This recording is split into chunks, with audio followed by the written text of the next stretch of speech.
The morning was warm and clear at Yokota Air Base near Tokyo, Japan. A C-141 Starlifter, a huge jet transport and one of the prime workhorses of the Military Airlift Command, stood waiting and ready on the apron like a monstrous winged whale. The cargo was secure, the aircraft commander and crew were ready for departure, but the plane's crew door stood open, and its powerful engines remained cold and silent. Sergeant Al Reed, loadmaster for the flight, stood in the crew door and kept glancing toward the terminal, nervously checking his watch, looking inside the vast cargo compartment of the plane, checking his watch again, then looking again toward the terminal, his expression grim, his fingers nervously drumming. Meanwhile, inside the aircraft, another loadmaster, Sergeant Max Baker, hastily stowed a bundle behind some shipping crates before anyone else could notice. Then, after drawing a deep breath to relax, he returned to the crew door to join Al. By this time, Al was getting so jumpy his behavior could have easily attracted attention. Max came close and said in a low voice, "Hey, Al, buddy, you're supposed to look normal. Relax." "We're running late, Max. What's taking Griffith so long?" "He'll get here. Don't worry. We're increasing our risks the longer we wait. If we don't get moving right away, there won't be enough daylight when we—" Max's firm grip on Al's arm made him halt in mid-sentence. Max's eyes carried the clear and very firm message, "Button your lip." Al looked down at his feet, drew a deep breath, and tried to calm himself. Max kept a tight hold on his arm as he said, "I have my tools on board, all set. How about you?" Al nodded. "All ready. What do you think?" The security boys didn't seem to notice. "Smooth as silk so far. Nobody suspects a thing." "So what's the holdup in the schedule?" Probably Air Force red tape. You know how that is." "What if somebody found out something?" Max gave Al a commanding look right in the eyes. "They're going to catch on for sure if you don't ease up."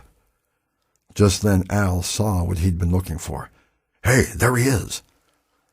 Both men looked across the apron toward the loading terminal to see Colonel William Griffith, a tall and lean officer in his 40s, standing just outside the security gate with 3 other people, obviously civilians.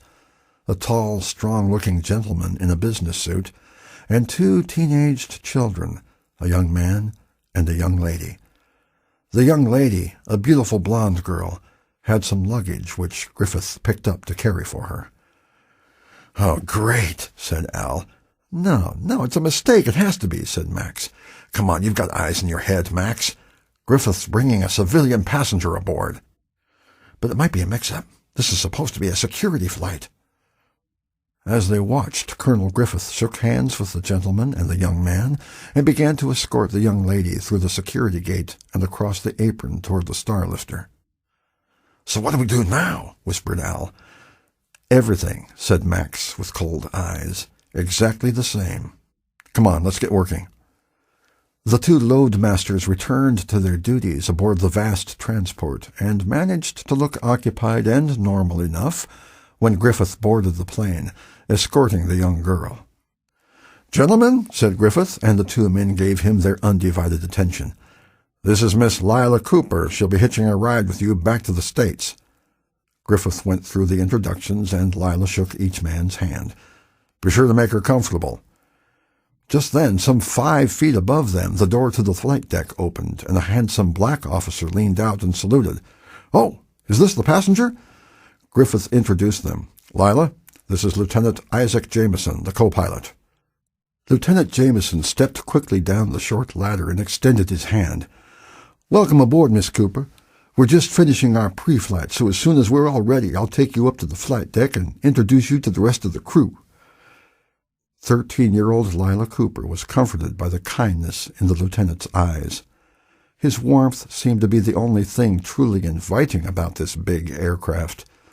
From where she stood near the door, the Starlifter looked like a long, tunnel-shaped warehouse full of crates, heavy equipment, and numerous pallets of goods covered with cargo netting, all firmly strapped to the deck for the flight home.